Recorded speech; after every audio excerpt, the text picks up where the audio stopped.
Om Jnanatimirandhasya Jnananjana-shalakaya Chakshurunmilitam Yena Tasmai Shri Gurave Namaha. Translation: The great sage Narada said, simply by the influence of his spiritual advancement and powerful austerity, Dhruva Maharaj, the son of Suniti, who was devoted to her husband, acquired an exalted position not possible to attain even for the so-called Vedantists or strict followers of the Vedic principles, not to speak of ordinary human beings. Purport: in this verse, the word Vedavadinaha is very significant.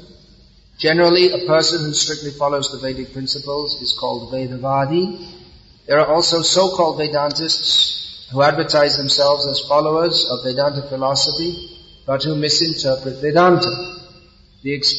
Actually, I can't see the book. The expression Vedavadarataha is also found in the Bhagavad-gita, referring to persons who are attached to the Vedas without understanding the purport of the Vedas. Such persons may go on talking about the Vedas or may execute austerities in their own way, but it is not possible for them to attain to such an exalted position as Dhruva Maharaj. As far as ordinary kings are concerned, it is not at all possible. The specific mention of kings is significant because formerly kings were also Rajarshis, for the kings were as good as great sages. Dhruva Maharaj was a king, and at the same time he was as learned as a great sage. But without devotional service, neither a great king, a kshatriya, nor a great brahmana strictly adhering to the Vedic principles can be elevated to the exalted position attained by Dhruva Maharaj. So of the several words in this verse, Srila Prabhupada has selected to speak on the word Vedavadinaha, which means one who speaks the Vedas or who adheres to the understanding of the Vedas. So it's not a bad term. In and of itself, it's not a bad term, but it's used, Vedavadi, or the word Vadi is often used to indicate someone who speaks about something but doesn't really understand it, or is a hypocrite, and talks something but doesn't follow it. So both of them are, in both cases, they're speaking. It will usually be something laudable, but either their understanding or their actions are illaudable. So this is used right here in the Bhagavatam by Vyasadeva. This sarcastic usage to, Srila Prabhupada gives some examples of who could be called Vedavadis. Well, he says one who strictly follows the Vedic principles is called a Vedavadi. Then he goes on toward the end of the purport to mention that without devotional service, neither a great king, a kshatriya, nor a great brahmana strictly adhering to the Vedic principles can be elevated to the exalted position attained by Dhruva Maharaj. So although a great king, a kshatriya, or a great brahmana, they may be a Vedavadi, strictly following the principles of the Vedas, or strictly following certain instructions of the Vedas, because they didn't understand or accept the actual principle of the Vedas, the most important principle, which is to understand Krishna. Vedaisya savarhameva vedyaha. Krishna is the object of knowledge in the Veda. Therefore, they miss the point. Whereas they don't get the same result as Dhruva Maharaj, who very quickly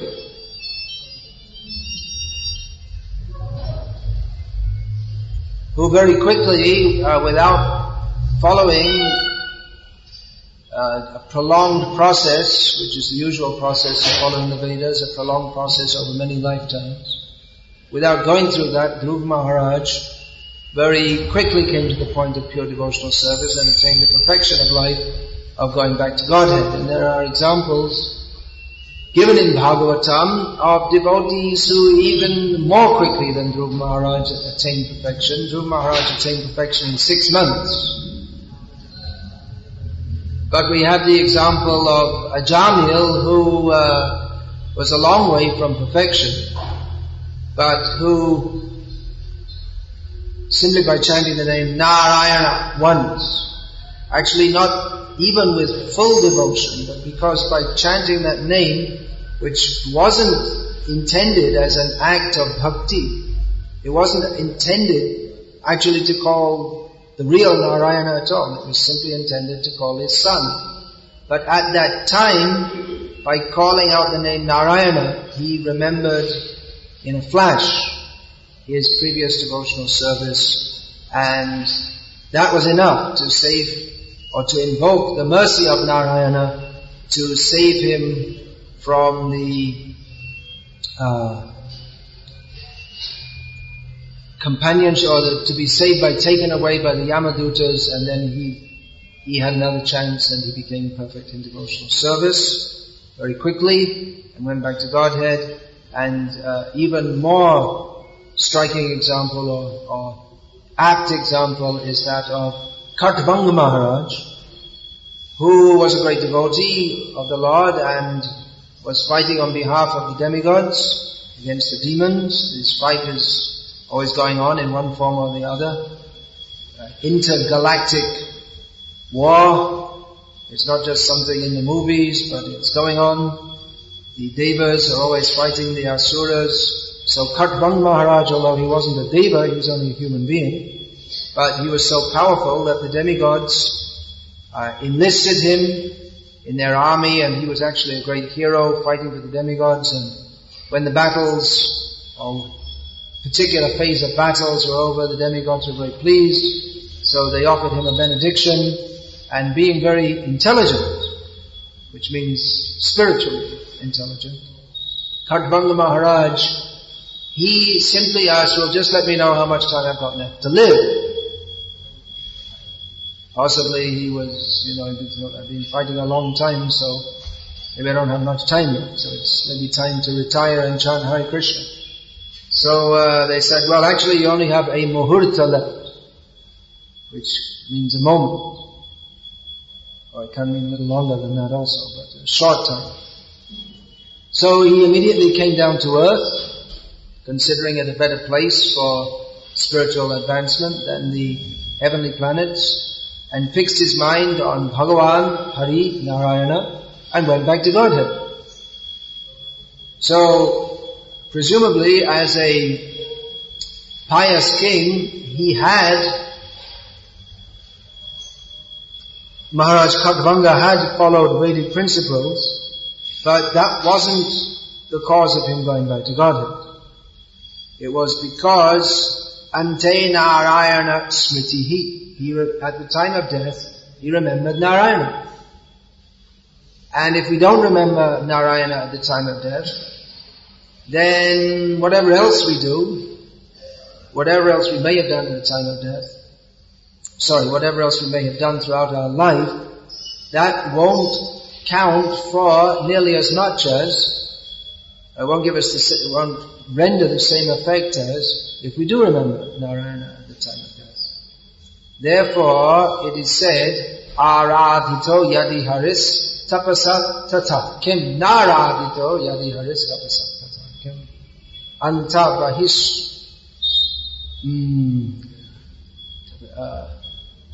Anyway, the third line I forgot, but it gives the same purport anyway. That if we worship Hari, then what's the point of performing austerities? And by saying austerities, that means, anything else. If we worship Hari, then there's no need to do anything else.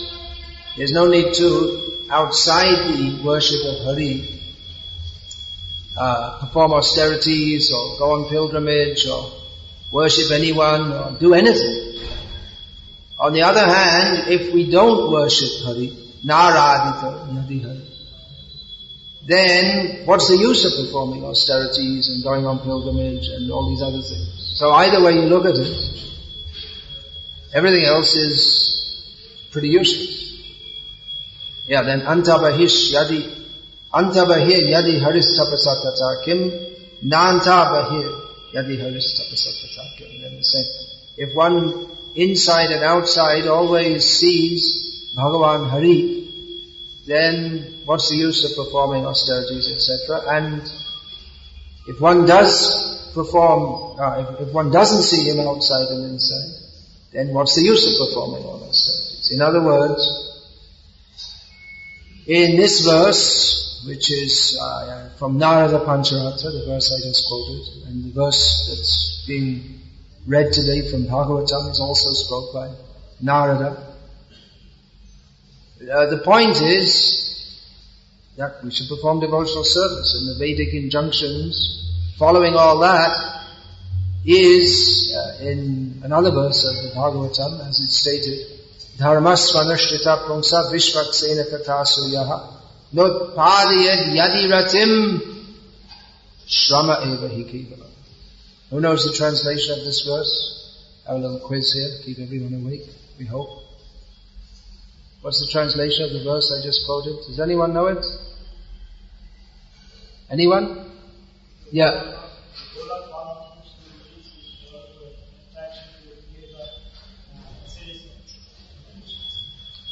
Yeah. Well, it's actually put round the other way, but it comes to the same point.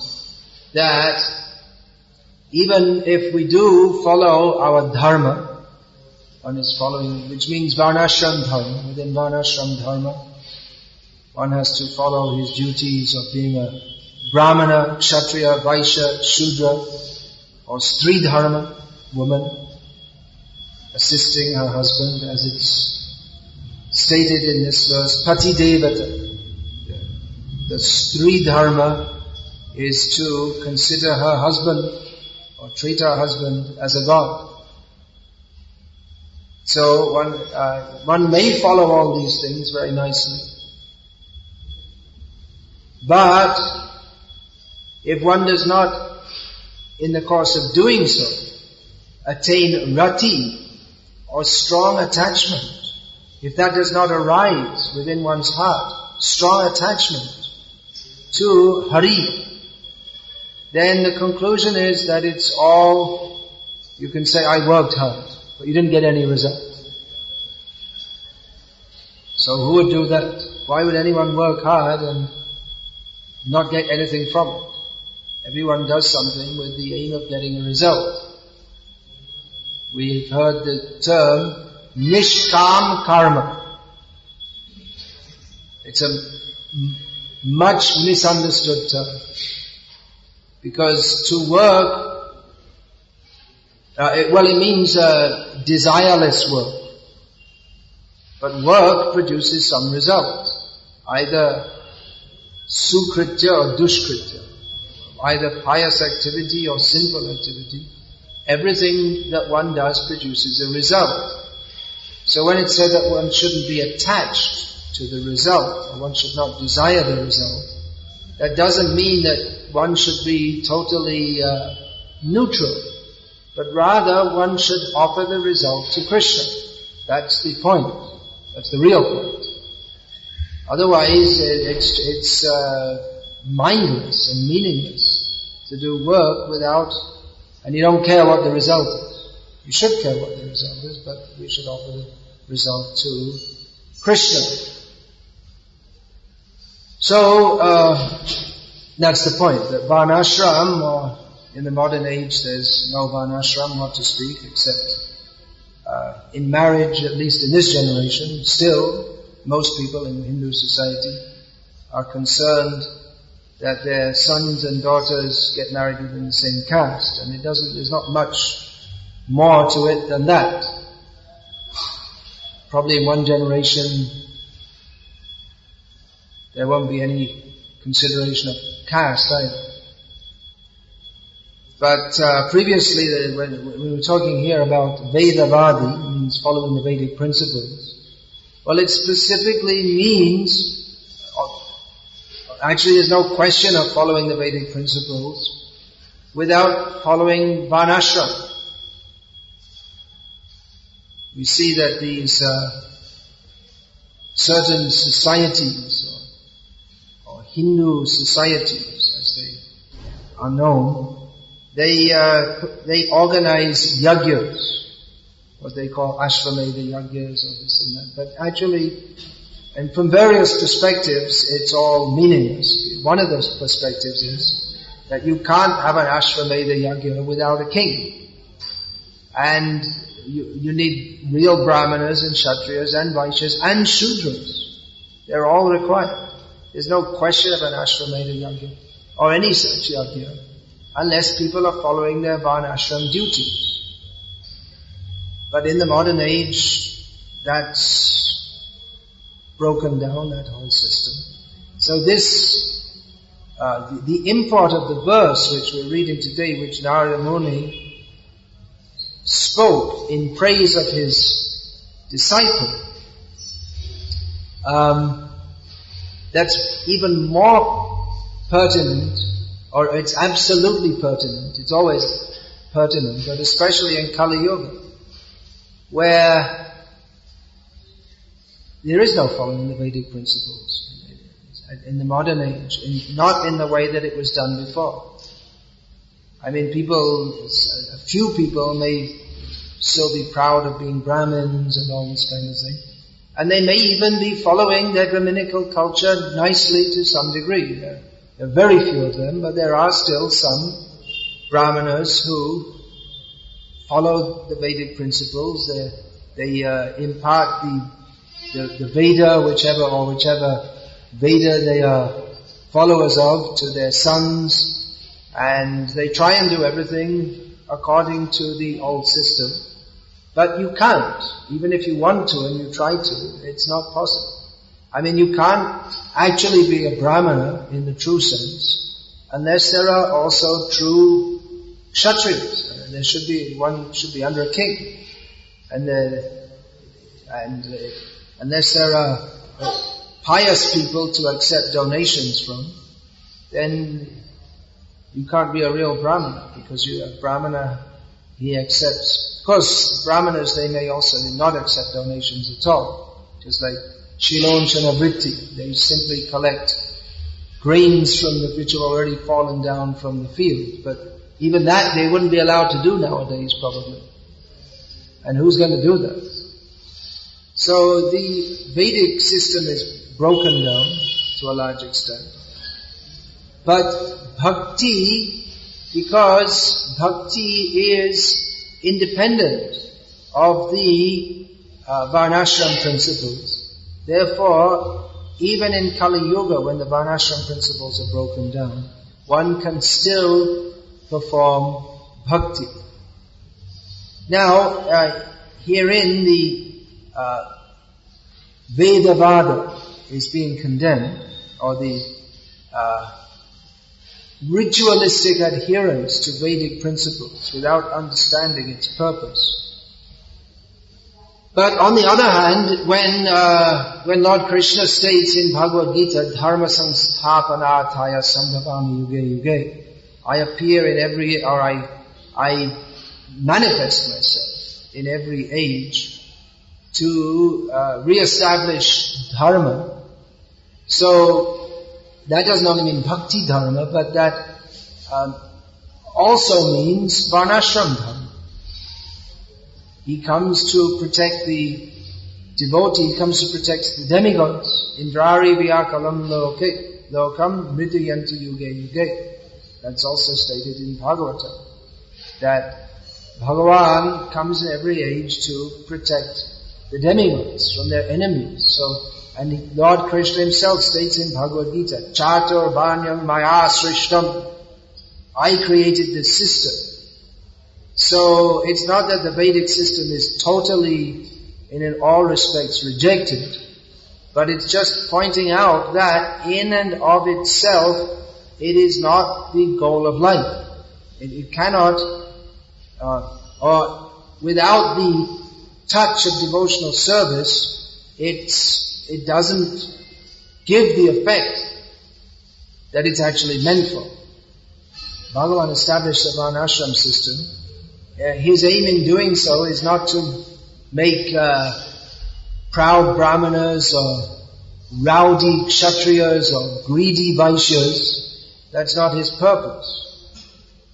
And his purpose is not even to make pious brahmanas or pious kings or pious vaishyas unless they have bhakti to him.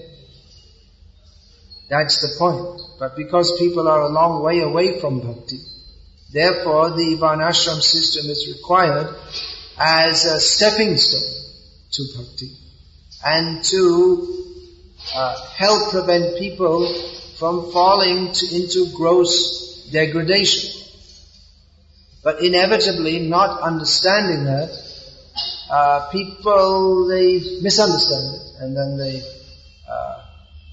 propagate a misunderstanding of Varnashram, and they come up with various theories about what the goal of the Vedas is, and when they come up with various theories, they inevitably get it wrong.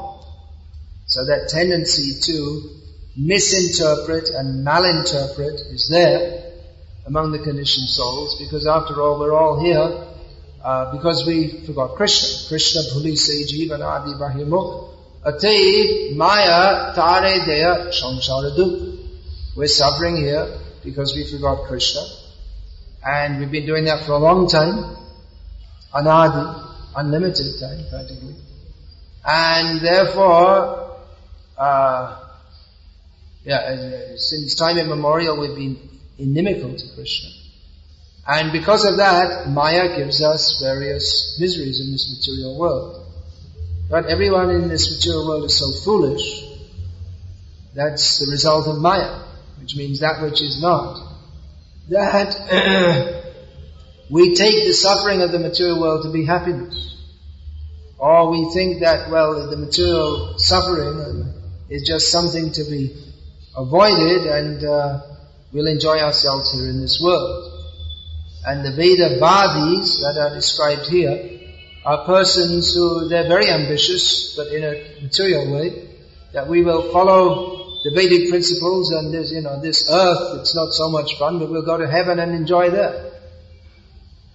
But their goal is described in Bhagavad-gita by Lord Krishna, Taitam Bhuktva Swargalokam Vishalam Kshine Punye Marcha Lokam Vishanti Evam Chai Dharma Manupapana Gatagatam Kama Kama Labhante. That these persons who think, well, I'm very smart, I'm going to follow the Vedic principles and go to heaven, well, they can go to heaven, and they do go to heaven if they follow the principles. But what happens is that after some time they have to come back again when their stock of pious credits is worn out, and then they think, well, all right, we have to come back, but when we come back we'll do more pious activities and then we'll go up there again. So like this, they go up, down, up, down, up, down, up, down, following the Vedic path. Chai dharma means following. Chai means the three Vedas, namely Rik, Sama and Yajur. So by following these three Vedas, they go up, and after some time they come down, and we go up again, and we go down, and we go up, and we go down, and we think, okay, it's alright. We have to spend a little time working here, and then we go up again and enjoy. But what can happen in the middle is there's some mistake, and then they go up, down, up, down, up, down, up, down, down, down, down. That also happens. It's quite possible. Because the material world is contaminated, where we have please take the feedback off the floor. In the material world we have contaminated consciousness, and that contaminated consciousness is one of enjoying separately from Krishna, and that envy of Krishna expands into envy of others, and therefore we may be overcome by pride or greed, and in this way astray from the Vedic path. It's happened many times. We have the story of Indra who offended his guru, for which he had to fall down. So then Nahush, a pious king, came in, who was as a replacement, Indra, and then he also offended the Brahmanas and he had to fall down. So, it's not recommended. And then this Vedic, so-called Vedic path is not recommended. And even if we do go up, even beyond the position of Indra to Brahma, then what is the nature of this material world that is described by Lord Krishna in Bhagavad-gita?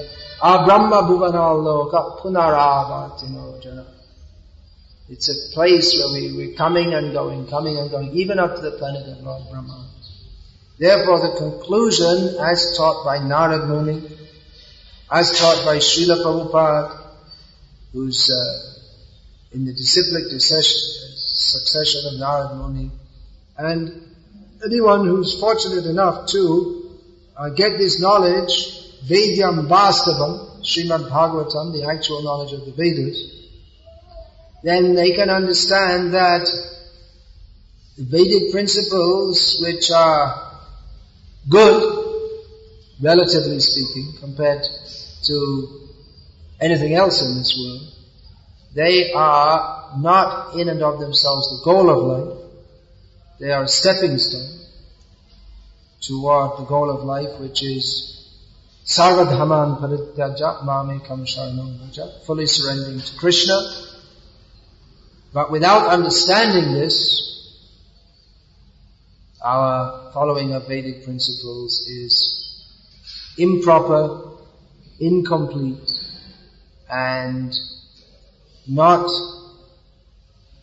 able to award us the actual goal of life, which is pure love of Krishna. So this is spoken by Narad Muni, who compiled the book, the Narada Pancharatra, which gives the essence of all the Vedas. Srimad Bhagavatam also gives the essence of all the Vedas, which is to surrender to Krishna. And that's the purport of Narad Muni's instruction here. It's also interesting to note that Narad Muni is glorifying his disciple. He is very pleased with his disciple for attaining the goal of life. So we should take encouragement from this. We can also act in such a way that we can please our Guru. And how can we please our Guru? By pleasing Krishna. How can we please Krishna? By pleasing our Guru. The two things go together. Once Srila Prabhupada was asked by one of his disciples, what pleases you the most? And Srila Prabhupada replied, he was asked this question or a similar question on more than once, but on this particular occasion that I'm referring to, Srila Prabhupada said, if you love Krishna. And how will we get love of Krishna? Yasya prasadad bhagavat prasado yasya prasada nagati pato. By the mercy of the bona fide spiritual master, you get the mercy of Krishna. On the other hand, whatever else we may do, if we displease him, then we are in the position described by Narad Muni of those who are nagati katopi, those who are not following in the footsteps of Dhruv Maharaj, then we don't attain the actual goal. So Hare Krishna, all glories to Narad Muni, all glories to Dhruv Maharaj, and if there are any questions about this, please ask now.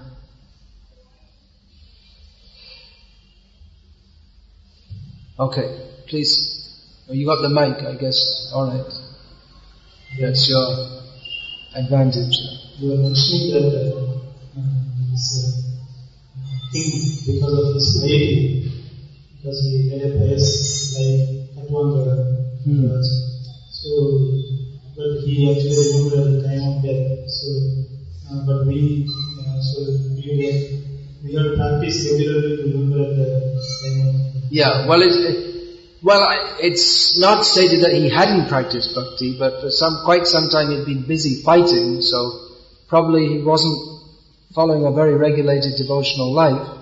I mean, it's possible he was, but generally in a fighting situation, you won't get much time for bhakti, for chanting and this and that, chanting in a regulated way. Yeah. So? Then please pass the mic back. Back and back and back. In Bhagavad-gita, Lord Krishna, of course, told Arjuna, Mam anusmara yudhyacha. Think of me, that's the first, most important thing you have to do. But fight also. Yeah, so, question from back here. Previously, the artists were ruling the world according to Vedic scriptures, and the Guru system, Parampara system has been ruling the world. But nowadays, the education being prevailing worldwide based on British peoples. Based on British people? Yes, British rule. Yeah. Well, it's, you can say that the most prevalent system of education in the world, or the ideals presented through or lack of ideals presented through the educational system are based on Western, what is called liberal outlook. That's a broad statement we could make, yes.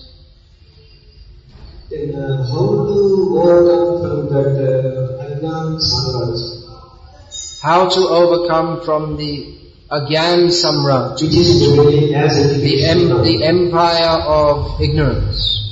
Well, read Srila Prabhupada's books, follow the process of bhakti, and listen to what Prabhupada says. Prabhupada is very strongly against, and not just strongly, but with all good reasoning and understanding, against the educational system which converts people into Shudras by mentality, even in terms of occupation. Yeah, so do that. Read Srila Prabhupada's books. Srila Prabhupada had very strong words. He compared the modern education institutions to slaughterhouses. So they said, well, I'm sending my children to a very prestigious school. So you say, well, I'm getting my children slaughtered at a very prestigious slaughterhouse. You see, it's they have air-conditioned slaughterhouse.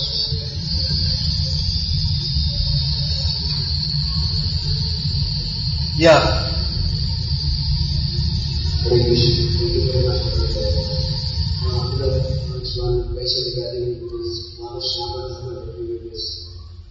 Yeah. It's very difficult nowadays to follow so many people. It's difficult to follow. Difficult is not exactly the correct word. It's not possible to follow Varnashram according to the pristine system.